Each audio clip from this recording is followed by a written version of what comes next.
استاد گرامی کے چھوٹے شہزادے غیث الرسول صاحب آپ تشریف لائیں گے، اپنے خیالات کے اظہار فرمائیں گے. جی بسم اللہ الرحمن الرحیم.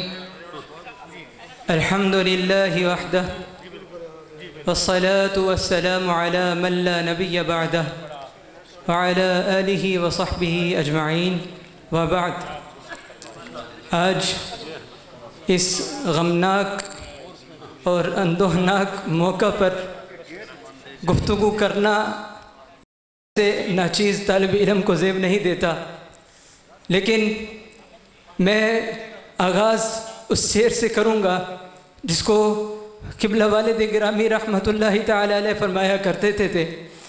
آپ اکثر فرماتے تھے جس بزم میں میرے مصطفیٰ کا نام آتا ہے، جس بزم میں میرے مصطفیٰ کا نام آتا ہے، اس بزم پر میرے رب کا سلام آتا ہے، اس بزم پر میرے رب کا سلام آتا ہے.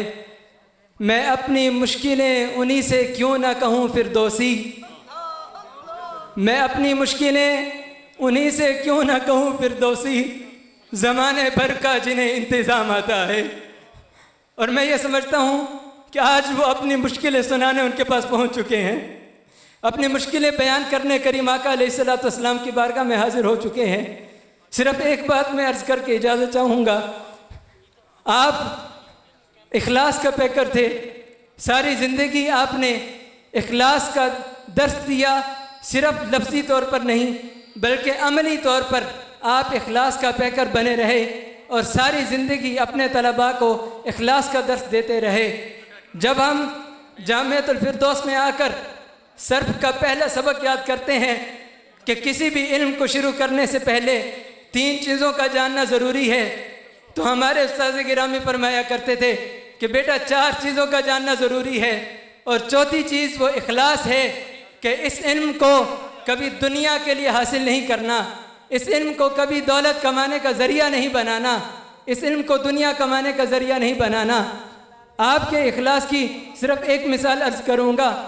آپ کے استاد گرامی حضرت قبلہ ابو الوفا مولانا منظور احمد چشتی گولڑوی رحمہ اللہ تعالی علیہ، آپ فرمایا کرتے تھے بیٹا اگر یہ چاہتے ہو کہ تمہاری اولاد دین کے راستہ پر چلے، اگر تم یہ چاہتے ہو کہ تمہاری اولاد دین کی خادم بنے، تو اس کا ایک ہی راستہ ہے کہ اپنے طلباء کو اپنی اولاد سمجھ کر پڑھانا.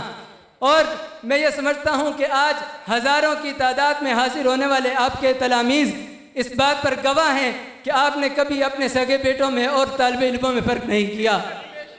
میں اس پر مجھے کچھ کہنے کی ضرورت نہیں، تمام طلباء کرام اس بات پر گواہ ہیں کہ آپ نے کبھی بھی اپنے طلباء کے درمیان اور اپنی اولاد کے درمیان فرق نہیں کیا، ہمیشہ انہیں اپنے بیٹا سمجھ کر پڑھایا، جس کا نتیجہ یہ ہے کہ اللہ رب العزت ان کی محبت لوگوں کے دلوں میں ڈالتا ہے. والسلام علیکم ورحمۃ اللہ وبرکاتہ.